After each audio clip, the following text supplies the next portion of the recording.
हाय दोस्तों, स्वागत है आपका पैशन कंपटीशन में। सीटेट के प्रीवियस ईयर पेपर की सीरीज में हम लोग आज डिस्कस करेंगे 1 जनवरी 2022 की हुए पेपर को। आइए तो क्वेश्चन नंबर 76 से स्टार्ट करते हैं। क्वेश्चन नंबर 76 है, अपनी कक्षा 4 के पर्यावरण अध्ययन के विद्यार्थियों के रचनात्मक आकलन के लिए उपयुक्त कार्य का चुनाव कीजिए। तो यहाँ पर देखिए आपका अध्यक्ष नहीं बल्कि अध्ययन लिखा रहेगा, ठीक है। तो इसका सही जवाब है ऑप्शन नंबर 2, डूबने और तैरने की प्रक्रिया का अवलोकन करने के लिए क्रियाकलाप करना। तो अपनी कक्षा 4 के पर्यावरण अध्ययन के विद्यार्थियों का रचनात्मक आकलन के लिए डूबने और तैरने की प्रक्रिया का अवलोकन करने के लिए क्रियाकलाप जो है वह सबसे उपयुक्त क्रियाकलाप है। सीखने के लिए रचनात्मक आकलन या मूल्यांकन में शिक्षण की प्रक्रियाओं में जांच और संतुलन का एक निरंतर तरीका शामिल है। यह विधि शिक्षकों को अक्सर अपने शिक्षार्थियों की प्रगति और अपने स्वयं के अभ्यास की प्रभावशीलता की जांच करने की अनुमति देती है। इस प्रकार क्या होगा, यह छात्र के आत्म मूल्यांकन की अनुमति भी देता है। तो ऑप्शन नंबर 2 सही हो जाएगा। आइए क्वेश्चन नंबर 77 देखते हैं। क्वेश्चन नंबर 77 है, पर्यावरण अध्ययन के शिक्षण में कला एवं कौशल का समावेश करना चाहिए क्योंकि वह प्रोत्साहित करता है। किसको? रचनात्मकता को। सही बात है। बी, सहपाठी सीखने को यानी कि साथ साथ सीखने को, तो ये भी सही है। सी है कक्षा में अनुशासन को। जी नहीं। डी समावेशन को, तो ये भी सही है। समावेश तो ए बी डी हमारा सही हो जाएगा। किसमें है? देखिए ऑप्शन नंबर 4 सही हो जाएगा। क्या? ए बी और डी। आइए क्वेश्चन नंबर 78 देखते हैं। क्वेश्चन नंबर 78 है, कक्षा 4 के विद्यार्थियों को थीम आश्रय के लिए कौन सी युक्ति पूछताछ को प्रोत्साहित करती है? कक्षा 4 के विद्यार्थियों को थीम आश्रय के लिए कौन सी युक्ति पूछताछ को प्रोत्साहित करती है? तो जो आपका एवीएस है वह थीम पर ही बेस है और इसमें कुल 6 थीमों की बात की गई है, जिसमें सबसे पहला थीम आपका परिवार और मित्र, फिर उसके बाद भोजन, फिर जल, फिर आश्रय और फिर उसके बाद चीज़ें हम कैसे करते हैं और फिर एक लास्ट में आपका जो थीम बचता है वो क्या होता है? एक यात्रा होता है, ठीक है, ट्रेवल। तो आइए देखते हैं इसका सही जवाब कौन सा है। तो इसका सही जवाब है आपका ऑप्शन नंबर सी। इसका सही जवाब है ऑप्शन नंबर 3 कि विभिन्न मकान निर्माण स्थलों पर जाने के उपरांत विद्यार्थियों को अपने अनुभवों को सुनाने के लिए कहना। ठीक है, कक्षा 4 के विद्यार्थियों की थीम आश्रय के लिए विभिन्न मकान निर्माण स्थलों पर जाने के उपरांत विद्यार्थियों को अपने अनुभव को सुनाने के लिए कहने के लिए प्रोत्साहित करना चाहिए, इनकरेज करना चाहिए। आइए क्वेश्चन नंबर 79 देखते हैं। क्वेश्चन नंबर 79 है कि प्राथमिक कक्षाओं का पर्यावरण अध्ययन वह विषय क्षेत्र है जिसमें एकीकरण है। तो इसमें किसका किसका एकीकरण होता है? तो इसमें आपका विज्ञान, सामाजिक विज्ञान और पर्यावरणीय शिक्षा के संप्रत्ययों एवं मुद्दों का क्या होता है? एकीकरण होता है। तो ऑप्शन नंबर 4 सही हो जाएगा। आइए क्वेश्चन नंबर 80 देखते हैं। निम्न में से प्राथमिक स्तर के पर्यावरण अध्ययन का क्या उद्देश्य है? तो पर्यावरण का अध्ययन का क्या उद्देश्य है? वह है आपका ऑप्शन नंबर 1 कि लैंगिक भेदभाव से संबंधित मुद्दों पर सीखने वालों को संवेदनशील बनाना। प्राथमिक स्तर के पर्यावरण अध्ययन के उद्देश्य में लैंगिक संवेदनशीलता का विकास भी आपका समाहित होता है और पर्यावरण अध्ययन का उद्देश्य अवधारणाओं यानी कि कॉन्सेप्ट को समझना तथा चिंतन करके अपनी अभिव्यक्ति को देना है। इससे क्या होगा? छात्रों का बौद्धिक स्तर में विकास होगा। ठीक है, तो ऑप्शन नंबर 1 सही हो जाएगा। आइए क्वेश्चन नंबर 81 देखते हैं। क्वेश्चन नंबर 81 है कि शिक्षिका ने अपने विद्यार्थियों को भोजन के रूप में ग्रहण किए जाने वाले पौधों के विभिन्न भागों जैसे जड़, तना एवं पुष्पों के नाम जानने के लिए अपने परिवार के सदस्यों से परामर्श करने के लिए कहा। इस क्रियाकलाप की अभिकल्पना की गई है। क्या?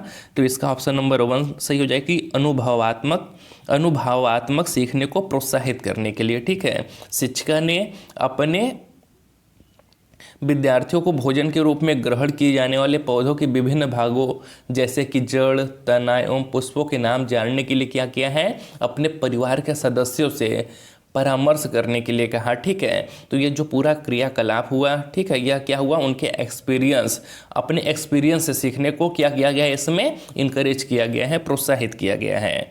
आइए क्वेश्चन नंबर 82 देखते हैं। क्वेश्चन नंबर 82 है कि दृष्टिबाधित विद्यार्थियों को पर्यावरण अध्ययन पढ़ाने के लिए निम्न में से कौन सी युक्ति सर्वाधिक उपयुक्त है। तो कौन सी सबसे उपयुक्त विधि है, वह है आपका ऑप्शन नंबर डी, स्पर्शी शिक्षण अधिगम सामग्री का अधिक उपयोग करें। दृष्टिबाधित का मतलब होता है कि एक ऐसा छात्र जिसे दिखाई नहीं देता हो, जो दृष्टि से क्या हो, अपने देख नहीं पाता हो, ठीक है, अपने आंखों से क्या होता है, देख नहीं पाता हो। तो ऐसे विद्यार्थियों को कैसे पढ़ाना सबसे ज़्यादा उपयुक्त होगा।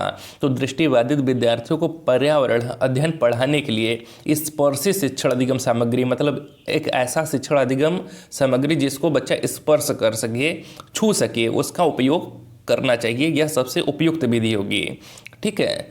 आइए क्वेश्चन नंबर 83 देखते हैं। क्वेश्चन नंबर 83 है कि पर्यावरण अध्ययन का शिक्षण करते हुए पाठ का वह उपयुक्त स्तर जिस पर विद्यार्थियों का आकलन किया जाना चाहिए वह है। तो वह आपका कौन सा है, वह है आपका ऑप्शन नंबर डी, शिक्षण अधिगम के दौरान। पर्यावरण अध्ययन का शिक्षण करते हुए विद्यार्थियों का आकलन शिक्षण अधिगम के दौरान करने से उनके सीखने में समस्याओं का तत्काल क्या होगा, निदान हो सकेगा। कि बच्चा जिस टाइम पे अपना अध्ययन कर रहा है या फिर लर्निंग कर रहा है, सीख रहा है, और उसी टाइम उसका जो भी समस्या आ रहा है आप उसी टाइम उसका क्या करें, निदान करें, उसके समस्या का समाधान करने के सबसे अच्छा लर्निंग माना जाएगा। आइए क्वेश्चन नंबर 84 देखते हैं। क्वेश्चन नंबर 84 है कि आपको अपने विद्यार्थियों के पर्यावरण अध्ययन परियोजना का आकलन करना है और उन्हें शीघ्र पुनर्निवेश देना है। आप आकलन किस साधन का चुनाव करेंगे, तो किसका चुनाव करेंगे, जांच सूची का। इसी को इंग्लिश में चेक लिस्ट कहते हैं। क्या कहते हैं, आपका चेक लिस्ट कहते हैं, ठीक है। तो इसका प्रयोग करेंगे। आपको अपने विद्यार्थियों के पर्यावरण अध्ययन यानी कि ईवीएस परियोजना का आकलन करना है और उन्हें शीघ्र प्रतिपुष्टि यानी कि फीडबैक देना है। तो आप क्या करेंगे, जांच सूची यानी कि चेकलिस्ट साधन का प्रयोग करेंगे। आकलन की जो चेकलिस्ट विधि है इसमें किसी परिणाम या प्रदर्शन में उपस्थित या अनुपस्थित तत्वों का पता लगता है, यानी कि पता लगाया जाता है। जैसे में आपका उदाहरण के तौर पर कौशल हो गया या फिर आपका व्यवहार हो गया, ठीक है। आइए क्वेश्चन नंबर 85 देखते हैं। क्वेश्चन नंबर 85 है कि पर्यावरण अध्ययन में सीखने का आकलन करने का उद्देश्य है। क्वेश्चन नंबर 85 है पर्यावरण अध्ययन में सीखने का आकलन करने का उद्देश्य है कि क्या उद्देश्य है, शिक्षक विद्यार्थियों को उपलब्धियों के विषय में जानकारी एकत्र करे, ठीक है। पर्यावरण अध्ययन में सीखने का आकलन करने का उद्देश्य क्या है, शिक्षक विद्यार्थियों की उपलब्धियों के बारे में जानकारी एकत्र करें। आइए क्वेश्चन नंबर 86 देखते हैं। क्वेश्चन नंबर 86 है नई शिक्षा नीति 2020 के अनुसार प्राथमिक कक्षाओं कक्षा 1 से 5 के लिए निम्न में से क्या स्तर होगा। तो क्या स्तर होगा, आपका आरंभिक स्तर होगा या मध्य स्तर होगा या फिर बुनियादी स्तर होगा। तो इसका सही जवाब है आपका क्या, आरंभिक स्तर होगा तथा बुनियादी स्तर होगा, ठीक है। नई शिक्षा नीति न्यू एजुकेशन पॉलिसी 2020 के अनुसार प्राथमिक कक्षाओं के लिए आरंभिक और बुनियादी स्तर होगा। किसी बच्चे के जीवन में इसके आरंभिक वर्ष वृद्धि और विकास की सर्वाधिक अद्भुत अवधि होती है। हर तरह की शिक्षा और ज्ञान के लिए ये वर्ष आधारशिला का काम करता है। तो आपका ऑप्शन नंबर 3 सही हो जाएगा, ए और सी। आइए क्वेश्चन नंबर 87 देखते हैं। प्राथमिक स्तर पर निम्न में से क्या प्रक्रिया कौशल नहीं है। कौन सा प्रक्रिया कौशल इसमें से नहीं है, मानचित्रण करना, क्रियाशील परिवर्तनों को परिभाषित करना, परिकल्पना की जांच करना या फिर तथ्यों को अनुस्मरण करना। तो इसका सही जवाब है आपका कौन सा, ऑप्शन नंबर 3, परिकल्पना की जांच करना। प्राथमिक स्तर पर परिकल्पना की जांच करना प्रक्रिया कौशल नहीं है। प्रक्रिया कौशल के अंतर्गत जो आते हैं वो होता है आपका मानचित्रण करना, क्रियाशील परिवर्तनों को परिभाषित करना तथा तथ्यों का अनुस्मरण करना। तो यही सही हो जाएगा ऑप्शन नंबर 3। आइए क्वेश्चन नंबर 88 देखते हैं। थीम परिवार तथा मित्र में निम्न में से कौन सा उप थीम है। तो इसका उप थीम कौन सा होता है, वह होता है आपका कार्य और खेल। जबकि चीज़ें जो हम बनाते हैं और करते हैं यह भी थीम है, भोजन एवं जल भी थीम है तथा हमारा आश्रय ये भी थीम है। तो कार्य और खेल आपका क्या हो जाएगा, इसका उप थीम होता है परिवार और मित्र का।